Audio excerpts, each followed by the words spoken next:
Hello everyone, आज के इस वीडियो में हम जानेंगे ट्यूबरक्लोसिस के बारे में। ट्यूबरक्लोसिस मतलब टीबी। ठीक है, टीबी जो डिजीज है वो क्या है, इसके क्या कारण होते हैं, क्या लक्षण होते हैं, कैसे डायग्नोज करते हैं, क्या ट्रीटमेंट लेते हैं, अगर ट्रीटमेंट फेल हो जाता है तो कौन सा ट्रीटमेंट लेते हैं। आज इस वीडियो में मैं आपको डिटेल में बताऊंगी, एक एक चीज अच्छे से समझाऊंगी, तो वीडियो को पूरा देखिएगा जिससे कि आपको सही जानकारी मिल सके। ठीक है, ट्यूबरक्लोसिस मतलब कि टीबी। ये ज्यादातर लोग आप जानते हैं कि भाई टीबी की बीमारी बहुत ही ज्यादा भयंकर होती है, बहुत खतरनाक होती है ना। ये एक दूसरे से फैलने वाली बीमारी होती है। अब ये किसके कारण से होती है? माइकोबैक्टीरियम ट्यूबरक्लोसिस नाम का एक बैक्टीरिया होता है जिसके कारण से ये टीबी होती है। ठीक है, अब हमें क्या है भाई, हम सबके दिमाग में क्या है, टीबी होती है तो उसमें क्या होता है, वो लंग्स में होती है, हमारे फेफड़ों की टीबी होती है। ठीक है, और उसमें हमें खांसी होती है। अगर खांसी 2 हफ्ते से ज्यादा होती है तो उस कंडीशन में हमें टीबी के चांसेस हो सकते हैं। ठीक है, हमें ये सारी चीजें पता है, लेकिन आज इस वीडियो में मैं आपको बताऊंगी कि टीबी सिर्फ लंग्स की ही नहीं होती है, और भी जगह हमारे जो बॉडी पार्ट्स है उनमें टीबी होती है, लेकिन बहुत रेयर होती है। ज्यादातर जो टीबी पाई जाती है वो लंग्स में ही पाई जाती है, तो इसीलिए जो टीबी के नाम से पब्लिक जानती है वो ये जानती है कि टीबी सिर्फ लंग्स में होती है। ठीक है, तो वही चीज मैं आज इस वीडियो में आपको क्लियर करूंगी, एक एक चीज बताऊंगी। Tuberculosis is a chronic infectious disease. ठीक है, ये क्या है, टीबी क्या है, क्रोनिक, बहुत लंबे समय से चलने वाली बीमारी है। ऐसे नहीं है कि आज हुई और टीबी हो गई, है ना। बहुत लंबे समय से चलने वाली और इन्फेक्शियस डिसीज है, संक्रमित करने वाली डिसीज है। जो किससे होती है? जो माइकोबैक्टीरियम ट्यूबरक्लोसिस बैक्टीरिया है उससे होती है। ये लंग्स में हमारा क्या है, ये रहा माइकोबैक्टीरियम ट्यूबरक्लोसिस बैक्टीरिया होता है जो कि हमारे लंग्स में हो जाता है, जिसके कारण से हमें टीबी होती है। ठीक है, इन्फेक्शन ये सबसे ज्यादा लंग्स को प्रभावित करती है। सबसे ज्यादा किस में होती है? लंग्स मतलब हमारे फेफड़ों में होती है, लेकिन और कहाँ कहाँ जगह होती है? हमारी आंत में भी होती है, ब्रेन में भी होती है, बोन्स में भी होती है, लिम्फ नोड्स में भी होती है और स्किन में भी होती है।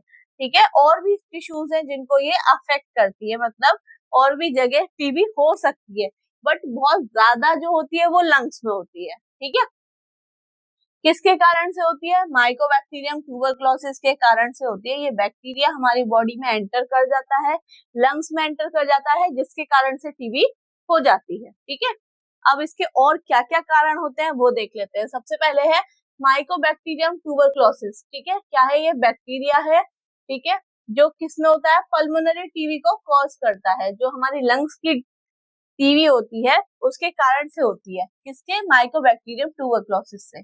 ठीक है, ये ट्यूबरक्लोसिस है बैक्टीरिया, ये हमारा माइकोबैक्टीरियम ट्यूबरक्लोसिस। ठीक है, इसके कारण से टीबी होती है।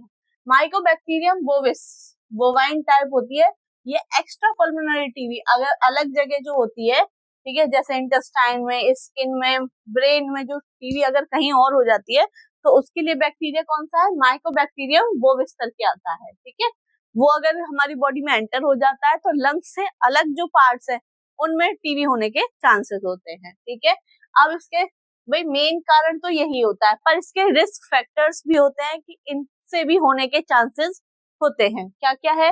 माल न्यूट्रिशन, कुपोषण, ठीक है, पुअर हाइजीन मतलब साफ सफाई न रखने के कारण से, लैक ऑफ हेल्थ एजुकेशन, अगर जानकारी नहीं है ना भाई, टीबी के बारे में आपको अवेयरनेस नहीं है, साफ सफाई का ध्यान नहीं रख रहे हो, उसके कारण से भी आपको हो सकती है। ओवर क्राउडिंग, पुअर वेंटिलेशन, बहुत ज्यादा भीड़ भाड़ में हो, वेंटिलेशन नहीं है प्रॉपर, पॉल्यूशन बहुत ज्यादा है, अगर आपके मीजल्स है, काली खांसी है, उसके बाद टीबी होने के बहुत ज्यादा चांसेस होते हैं।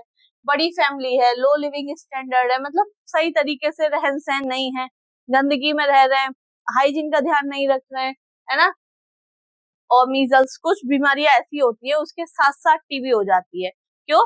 टीबी कैसी है हमारी, मतलब जब जब हमारी इम्यूनिटी वीक, किसी भी पर्सन की इम्यूनिटी वीक होती है, तब तब जो बैक्टीरिया होता है वो बहुत जल्दी पर्सन को कैच कर लेता है और बॉडी में एंटर हो जाता है। ठीक है, अब ये फैलती कैसे है? मान लो एक पर्सन है इन्फेक्टेड जिसको टीबी है, ठीक है, अब क्या होगा? ये ड्रॉपलेट इन्फेक्शन, उसने खांसा, छींका, तो ये क्या होगा? ड्रॉपलेट इन्फेक्शन के थ्रू एक पर्सन से दूसरे पर्सन में फैल जाएगी। ड्रॉपलेट फ्रॉम कफ और sneeze from by an infected person, अगर इसने खांसा छींका तो उससे क्या होगा, दूसरे पर्सन में भी फैल सकती है। मोड ऑफ स्प्रेड क्या है, टीबी मुख से ड्रॉपलेट इन्फेक्शन से फैलती है, जैसे खांसना, छींकना, है ना। तो अगर दूसरा पर्सन है सामने तो उसको भी होने के चांसेस होते हैं। समझ में आया। अगर आप मेडिकल, नर्सिंग या फार्मेसी के स्टूडेंट हैं या किसी क्लिनिक या हॉस्पिटल में वर्किंग है या जनरल प्रैक्टिशनर है, मेरी वीडियो देखना आप लोगों को पसंद है तो हमारा गूगल प्ले स्टोर पर वर्षा नर्सिंग अकेडमी के नाम से ऐप है, वहां पर नए नए कोर्सेज हैं। एनाटॉमी एंड फिजियोलॉजी का कोर्स है, ओटी का कोर्स है, मैथ 360 का कोर्स है, 300 से ज्यादा बीमारियों का कोर्स है। जो भी आपको स्टडी में हेल्प करे उस कोर्सेज को परचेज करें, जिससे कि आपको स्टडी में हेल्प मिले। कारण देख लिया हमने, कैसे फैलता है वो देख लिया हमने। अब इसमें हमें लक्षण क्या देखने को मिलेंगे। अभी लक्षण मैं आपको पल्मोनरी टीबी के बारे में बता रही हूँ, जो लंग्स से रिलेटेड टीबी होगी, है लंग्स में जो टीबी हो रही है उसके ही बता रही हूँ। अदर के जो होंगे, जैसे कि अगर ब्रेन में है तो ब्रेन वाले सिम्टम्स होंगे, स्किन में है तो स्किन वाले सिम्टम्स होंगे, ठीक है। अगर पल्मोनरी टीबी है, लंग्स में टीबी है, तो हमें क्या क्या लक्षण देखने को मिलेंगे। भाई सबसे पहले फीवर दिखेगा, इन्फेक्शन है बॉडी में, बैक्टीरियल इन्फेक्शन है, कमजोरी होगी, वेट लॉस होगा, कफ रहेगा, 2 हफ्तों से ज्यादा कफ रहेगा, चेस्ट में पेन रहेगा, छाती में नाइट स्वेट, रात में पसीने आएंगे, शरीर हमारा पीलापन सा दिखेगा, खून के साथ खांसी भी आ सकती है, ठीक है। ये है हमारे लक्षण जो आपको देखने को मिल सकते हैं। तब हम टेस्ट कराएंगे, भाई टीबी तो नहीं हो सकती है, ठीक है। अब क्रोनिक स्टेज, अगर पर्सन ध्यान नहीं दे रहा और बहुत लंबे समय से उसको खांसी भी है, सीने में दर्द भी है, तो सीवियर सिम्टम्स भी देखने को मिलेंगे। क्या मिलेंगे, रैपिड रेस्पिरेशन, उसकी जो सांस है बहुत तेज से चलने लग जाएगी। अफेक्टेड लंग फुली एक्सपेंड नहीं हो पाएगा, जो लंग्स है वो पूरी तरीके से खुल के सांस नहीं ले पाएगा, ठीक है। देखो ये तो पूरा एक्सपेंड हो रहा है, खुल के सांस मतलब ऑक्सीजन बाहर जा रही है, ऑक्सीजन अंदर आ रही है, कार्बन डाइऑक्साइड बाहर जा रहे हैं, है ना। तो ये पूरी तरीके से क्या हो रहा है, फैल नहीं रहा है, कोलैप्स हो रहा है ये लंग, ठीक है। तो लंग क्या है, सही से एक्सपेंड नहीं हो पाएगा। फीवर रहेगा लगातार, एनीमिया की कंडीशन रहेगी, वेट लॉस रहेगा, कमजोरी रहेगी, लिम्फ नोड स्वेलिंग रहेगी, गर्दन के बगल के जो लिम्फ नोड्स हैं वो स्वेल रहेंगे, है ना, उनमें सूजन रहेगी। डिक्रीज ब्रीथ साउंड, जो सांस ले रहे हो उसमें आवाज में कम हो जाएगी। क्रैकल्स, जो लंग्स में आवाज आती है क्रैकल्स की, वो हमें सुनाई देने को मिलेगी, ठीक है। तो ये सारे क्या है, क्रोनिक कंडीशंस है। क्रोनिक जब स्टेज पे पहुंच जाएगा टीबी, उस टाइम पे ऐसे लक्षण हमें देखने को मिल सकते हैं। अब एक्स्ट्रा पल्मोनरी टीबी मतलब अगर लंग से अलग किसी में टीबी हो रही है तो उसमें क्या होगा, जिस अंग में टीबी होती है उसी से जुड़े लक्षण दिखाई देते हैं, ठीक है। अभी हमने लंग से रिलेटेड देखे कि भाई सांस लेने में दिक्कत हो रही है, कफ रहेगा, छाती में दर्द रहेगी, खून के साथ खांसी भी आ सकती है, तो ये लंग से रिलेटेड है सारे, ठीक है।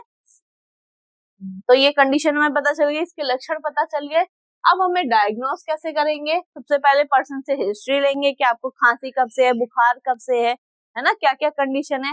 उसके बाद हम मॉन्टेक्स टेस्ट करते हैं, जो टीबी के लिए मॉन्टेक्स टेस्ट होता है। इसमें हम क्या करते हैं, पीपीडी एक 0.1 ml का इंट्राडर्मल क्या लगाते हैं, ठीक है, ये सुई लगाते हैं, इससे हम चेक करते हैं। इसको लगाने के बाद इंट्राडर्मल 0.1 ml लगाया जाता है। 48 से 72 घंटे में इसके चेक किया जाता है कि इसकी जो मतलब रिएक्शन है, जो रेडनेस है, अगर 48 से 72 घंटे में 15 mm से ज्यादा होती है तो रिजल्ट हमारा पॉजिटिव आता है, और 5 mm तक नॉर्मल माना जाता है, ठीक है। अगर 15 mm से ज्यादा आ रहा है तो वो हमारी पॉजिटिव की कंडीशन में होता है। फिर उसके बाद चेस्ट एक्सरे करा सकते हैं, सिटी स्कैन करा सकते हैं, ESR देखेंगे, TLC देखेंगे, बढ़ी हुई आएंगी क्योंकि इन्फेक्शन है। स्पुटम कराएंगे, ठीक है, भाई बलगम है उसकी जांच कराएंगे, उसमें देखेंगे बैक्टीरिया है या नहीं है, टीबी की कंडीशन है या नहीं है, ठीक है। तो ये सारी जांचें हम कराएंगे, उससे हम पता कर सकते हैं। अगर अभी तक भी आपने मेरे चैनल को सब्सक्राइब नहीं किया है तो चैनल को सब्सक्राइब करें, बेल आइकन को हिट करें, जिससे कि आपको सभी वीडियोस का नोटिफिकेशन मिलता रहे और आप सारी वीडियोस को देख सके और सही जानकारी ले सके। अब जांच करा ली, सारी चीजें देख ली हमने, लक्षण देख लिए, डायग्नोसिस देख लिए, अब ट्रीटमेंट क्या लेना है, ठीक है। आप सभी को पता है टीबी का जो ट्रीटमेंट चलता है वो 6 महीने चलता है, ठीक है। अब 6 महीने में कौन सी मेडिसिन देते हैं, अगर मेडिसिन नहीं खाते हैं या फेल हो जाता है ट्रीटमेंट, तो क्या करते हैं वो देखिए।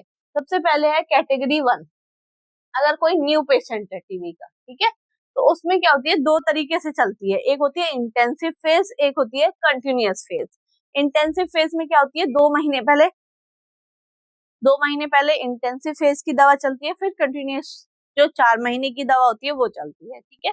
इसमें क्या होता है, इस चरण में 4 दवाएं एक साथ दी जाती हैं। कौन कौन सी, आइसोनियाजिड, रिफाम्पिसिन, पायराजिनामाइड और इथाम्ब्यूटोल, ठीक है। ये जो कैपिटल्स में लिख रहे हैं, एच से डिनोट होता है आइसोनियाजिड। आइसोनियाजिड क्या करती है, जो बैक्टीरिया है उसको मारती है, किल करने का काम करती है, जो हमारा माइक्रोबैक्टीरियम ट्यूबरक्लोसिस जो बैक्टीरिया है उसको किल करने का काम करती है। रिफाम्पिसिन जो आर से डिनोट करते हैं, ये बैक्टीरिया की ग्रोथ को रोकती है, ठीक है, मल्टीप्लाई करने से रोकती है। पायराजिनामाइड क्या है, एच से डिनोट करते हैं, अंदर छिपे हुए जर्म्स को खत्म करती है और कहीं जो बैक्टीरिया मतलब छुप रहे हैं उनको खत्म करती है। इथाम्ब्यूटोल ई है, रेसिस्टेंस बनने से रोकती है। ऐसा होता है कभी दवा खाते हैं, ठीक है, उससे क्या होता है, जो बैक्टीरिया क्या कर लेता है, रेजिस्टेंस बना लेता है कि भाई उस पर असर ही ना हो उस दवा का, है ना। तो ये दवा क्या करती है, उस रेजिस्टेंस को बनने नहीं देती है, क्लियर। तो ये 4 दवा हैं जो कि हमें लगातार 2 महीने तक खानी होती है टीबी के पेशेंट को, ठीक है। इन्हें 2 महीने तक रोजाना दिया जाता है, ब्रेक नहीं करना है, एक भी दिन गोली अपनी स्किप नहीं करनी है, ठीक है। देखो, रिफाम्पिसिन, आइसोनियाजिड, पायराजिनामाइड और इथाम्ब्यूटोल, ठीक है, ये 4 दवा हैं जो शुरुआत के 2 महीने में दी जाती हैं। फिर उसके बाद कंटिन्यूअस फेज होती है, उसके अगले 4 महीने हमें कौन कौन सी 3 दवा खाई जाती है, ठीक है। कौन कौन सी, आइसोनियाजिड, रिफाम्पिसिन और इथाम्ब्यूटेनॉल, ठीक है। इसमें से एक दवा हमारी कौन सी हो गई, पायरोसिनामाइड हमारी खत्म हो गई, ठीक है। तो ये 3 दवा अगले 4 महीने तक रोजाना दी जाती है। कौन कौन सी है, इथाम्ब्यूटेल, रिफाम्पिसिन और आइसोनियाजिड, क्लियर। ये दवा पता चल गई 6 महीने की कि भाई ये हमें रेगुलर खानी होती है। उसके बाद हम टेस्ट कराते हैं, क्या रिजल्ट आता है वो देखेंगे, ठीक है। फिर कैटेगरी 2, अगर ट्रीटमेंट आपका फेल हो जाता है, मान लो आप भूल गए गोली लेना किसी दिन, है ना, कई दिनों तक नहीं लिया आपने, ट्रीटमेंट फेल हो गया या रिलैप्स हो गया, पेशेंट को दोबारा से पॉजिटिव आ गया, तो क्या करेंगे, अगर पहले इलाज के बाद टीबी दोबारा हो जाए या फिर ठीक ना हो, ठीक है, तो फिर क्या चलेगी, पहले 2 महीने क्या चलेगी, आइसोनियाजिड, रिफाम्पिसिन, पायराजिनामाइड, इथाम्ब्यूटेल और स्ट्रेप्टोमाइसिन, ठीक है। ये 5 दवा पहले चलेंगी हमारी। फिर अगले 1 महीने के लिए कौन सी चलेगी, आइसोनियाजिड, रिफाम्पिसिन, इथाम्ब्यूटोल और पायराजिनामाइड। फिर अगले 5 महीने के लिए क्या चलेगी, आइसोनियाजिड, रिफाम्पिसिन और इथाम्ब्यूटेनॉल, ठीक है। इस तरीके से धीरे धीरे दवा कम होती जाएंगी। पहले 2 महीने में हमें ये दवा लेनी है, फिर अगले 1 महीने में ये लेनी है, फिर अगले 5 महीने तक ये लेनी है, ठीक है। कोई भी दवा मिस नहीं करनी है, अगर इसमें एक भी दवा मिस कर देते हो तो शुरू से कोर्स पूरा करना होता है। अब एमडीआर टीबी क्या होती है, ड्रग रेजिस्टेंस टीबी। इसमें क्या होती है, जो ये दवाई हम ले रहे हैं इससे हमारी बॉडी क्या कर लेती है, रेजिस्टेंस बना लेती है, मतलब उस बैक्टीरिया पर इन दवाई का कोई असर नहीं होता है। उस टाइम पर हम क्या देते हैं, एमडीआर, ठीक है। उसमें क्या करेंगे, अगर टीबी की दवाई से असर ना हो, ठीक है, तो इसको एमडीआर टीबी कहते हैं, मल्टी ड्रग रेसिस्टेंस, ठीक है। बहुत सारी दवाओं से वो बैक्टीरिया रेजिस्टेंस हो जाता है, अपने आप को प्रिपेयर कर लेता है, ठीक है, उस पर उसका कोई असर नहीं होता है। इसमें स्पेशल सेकंड लाइन ड्रग्स दी जाती हैं, ठीक है। उसमें हम क्या देते हैं, जो न्यू पेशेंट होता है या ट्रीटमेंट फेल हो जाता है तो उसमें हम फर्स्ट लाइन ड्रग देते हैं। अगर एमडीआर की कंडीशन होती है, मल्टी ड्रग रेसिस्टेंस, हमारे जो बैक्टीरिया है वो असर नहीं करता है, ठीक है, टीबी का बैक्टीरिया अगर असर नहीं करता है, उससे रेजिस्टेंस कर लेता है दवाइयों से, तो फिर हम सेकंड लाइन ड्रग्स देते हैं। सेकंड लाइन में क्या आती है हमारी, बेडाक्विलिन, लिनेजॉइड और क्लोफाजिमिन, ठीक है। ये इन मरीजों का जो इलाज होता है वो स्पेशल टीबी सेंटर में किया जाता है, वहां पर दवाई दी जाती है ना, जिससे कि दवाई मिस ना हो, ड्रग रेजिस्टेंस दोबारा से ना हो, ठीक है। इसीलिए उनको स्पेशल टीबी सेंटर्स में रखा जाता है, ट्रीटमेंट दिया जाता है, ठीक है। तो इस वीडियो में मैंने आपको टीबी यानी कि ट्यूबरक्लोसिस के बारे में पूरा डिटेल में बताया है। ट्यूबरक्लोसिस क्या है, किसको अफेक्ट ज्यादा करती है बॉडी में और कहाँ कहाँ होती है, इसके क्या कारण होते हैं, क्या लक्षण होते हैं, कैसे डायग्नोस करते हैं, ट्रीटमेंट क्या देना चाहिए, अगर ट्रीटमेंट फेल हो जाए तो क्या देना चाहिए, एमडीआर क्या होता है, एमडीआर में ट्रीटमेंट क्या होता है, सारी चीजें मैंने आपको डिटेल में बताई है। तो अगर आपको ये वीडियो अच्छी लगी हो तो वीडियो को लाइक करें, चैनल को सब्सक्राइब करें और ज्यादा से ज्यादा लोगों को शेयर करें, जिससे कि उनको सही जानकारी मिल सके। अगर आपको इस वीडियो से कुछ भी हेल्पफुल लगा हो तो मुझे कमेंट में जरूर बताएं। Thank you.